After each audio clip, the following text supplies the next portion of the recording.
Hey,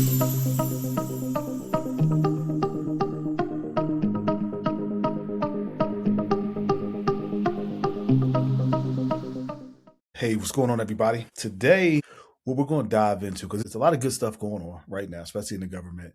And one of the things I want to talk about today is we're going to talk about the FERS pension and what that means and how to calculate that and what that means as far as retirement goes. But today is a big week because with OPM, July 1st, they started the ORA, right? Online retirement.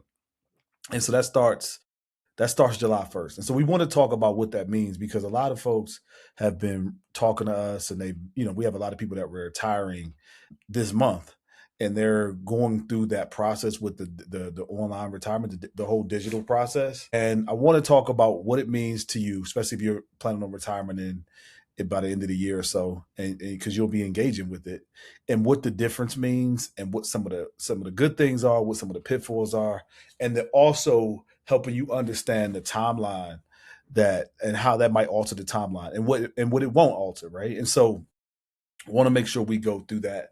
And again, we're getting away from all the slide based stuff. Soon we'll be bringing you all guests that we'll be talking to. Just so as you look, this might be maybe this is your first time, or your second time, or your 20th time, and you're like, well, where is the slide decks and all those type of things? We're getting away from that because we want to be more engaging. We will also want to be able to answer your questions in real time and pivot to things that you might want to talk about. We don't want to just be talking at you. We want to be talking with you. And that way, this is more conversational. And that way, people can grow together, right? If you come on here one day, you have a specific thing you want to ask, we want to make sure we open the floor to you to be able to do that. But, and so partners, as we go through that transition and making sure it's more engaging. So, today and we also want to make sure that we're able to address things in real time, like the digital retirement system that came online on July 1st, right? That's a big topic this week. We want to make sure we knock it out. And so when it comes to the digital retirement, and they're calling it ORA, right? And that's the online retirement application. What does it mean, right? Because there's a backlog, and the backlog, obviously, people are experiencing it. We have people that still have not received their full retirement check 5 months in. We still have clients who have not received their retirement check 5 months in. They retired in December, and they still have not received their check. Now, what I want to explain it to you is that varies per agency. So back in January, OPM's secretary released an article, and I'll try to give it to the team and see if we can get it to you later. But in that article, it was called Peeling the Onion. And in the article of Peeling the Onion, it's on opm.gov. Even if you just Google Peeling the Onion on opm.gov, it breaks down the timeline of how retirement works. And so on average, and these are all on averages, I have clients who they retired at the end of September. They got their first paycheck in February. They got their estimate within 30 days. Everything is different based on your agency. So let me break down the timeline of how the online retirement application is going to benefit you, and then how it changed. Okay, so here's the timeline. On average, and these are all on average, this comes from opm.gov, the secretary, is 14. It takes the average federal employee 14 days to complete their retirement paperwork.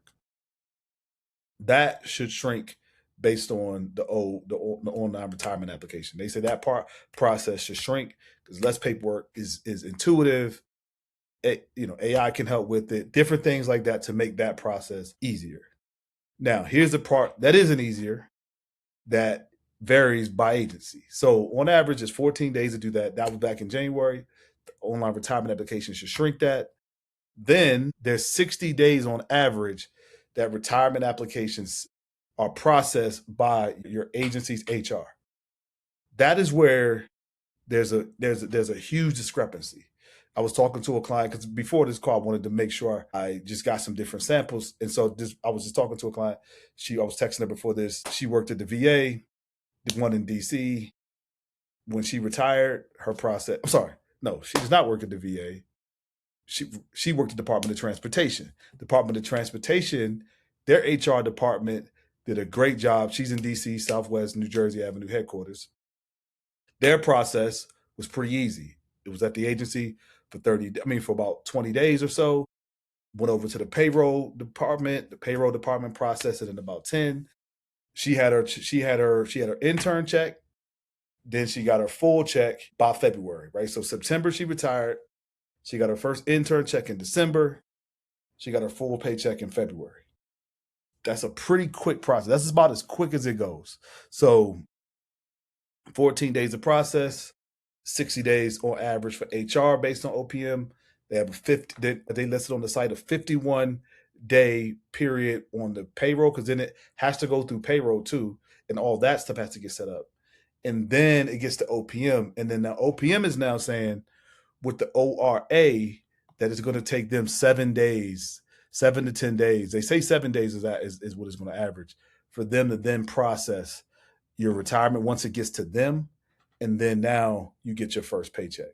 And so that also shrinks, because before the OPM timeline was a lot longer, but they're saying once it gets to them, it should take them no more than 7 days. But it has to go through your HR, which is on average 60 days. And again, these are averages based on OPM. Every agency is different, because the Department of VA, on the other hand, as opposed to the Department of Transportation, is over 60 days when it comes to their agency process and retirements. Because we have clients now who retired in December who have still not received their first paycheck. And we don't know where it's lost in the process. But unlike the Department of Transportation, they still haven't received their first paychecks, right? And again, you might be experiencing that or know somebody experienced it. It varies per agency. But let me just break down the timeline again. You got 14 days on average at OPM. I mean, the process, the paperwork at the beginning of the process, that gets shrunk by the ORA. Then it goes to the agency. The agency is where it gets lost. And OPM says they're working with different agencies to help shrink that process. Then it has to go to payroll. Payroll on average takes about 51 days according to OPM. And then it gets to OPM, and they're saying they're shrinking their process now to 7 days once they get your full package. Okay? Now, what does this mean for you when you retire? Because that's the big question. People come to us and they're afraid because they're like, okay, well, what do I do in this unknown abyss of, is it 90 days? Is it 30 days? Is it 120 days? What do I do in that process? And it's a valid question. And so here's how it works. One, you're going to get an estimate of what your pay is going to be anyway. You're going to get an estimate, right? They're going to give you anyway. They say according to OPM, again, all these numbers I'm quoting are according to OPM, that you're going to get between 60 and 80% of your pay during that intern check, on that intern part, right? So you're going to get that. Now, the issue with that, the gift and the curse of that is this: when you get in that 60 to 80% estimated check, they're not going to take state taxes out.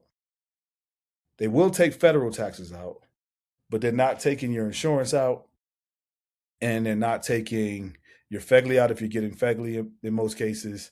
And so those allotments that are coming out for things that you need don't come out. Now, when you do, and so that check is one number. But then now when you do get your full retirement check, those things do come out. And then the first one's going to be a little funny, because they're going to give you back pay from what they didn't give you from when you first retired. But they're also going to be taking out the FEHB that they didn't take out all that time, if you're not paying it along the way. They're going to take out the FEHB. They're going to take out the FEGLI premiums, and then you still owe state taxes along the way. And so the thing that I would tell you, and the thing that I tell a lot of clients as they're leading up into retirement, is you want to make sure you're putting money aside so that process isn't a stressful process for you. Because our goal always is to make sure you retire on time and with confidence. And so it's hard to have confidence when you don't have money set aside and you don't know when a new check is when your first real paycheck is going to come.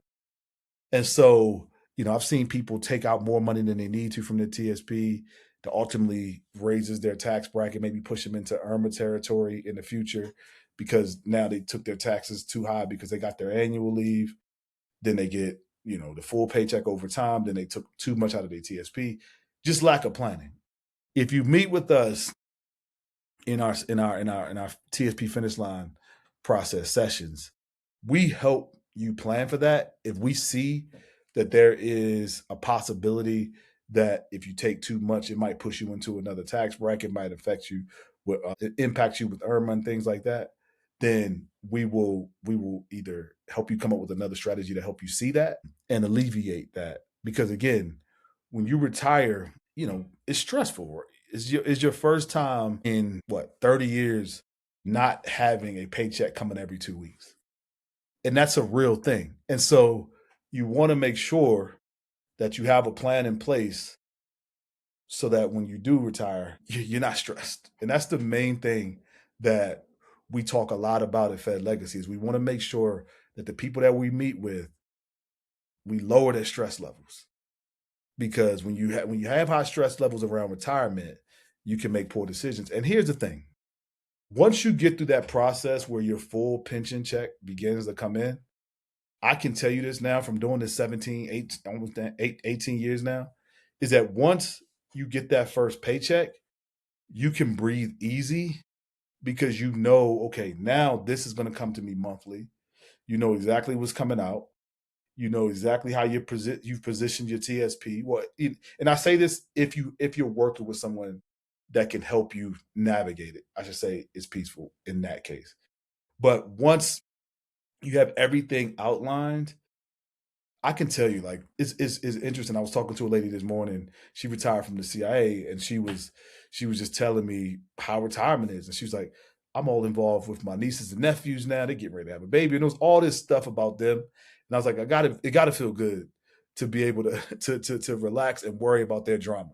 Because I always tell people, I'm like, when you're retired, the drama's gonna seek you out. I mean, because you need to, and I mean family good drama. It's like it's good to have it because it's like it's a new mission every day, right? And so my aunt-in-law, she lost her husband about 3 months ago, and she's still grieving and everything like that. But every time I see her, and now she's living alone, and it's with the dog. It's just interesting. It's hard for her. And she retired from the U.S. courts, and so she has her pension. He was VA, so she has everything set up financially, but she's just bored now.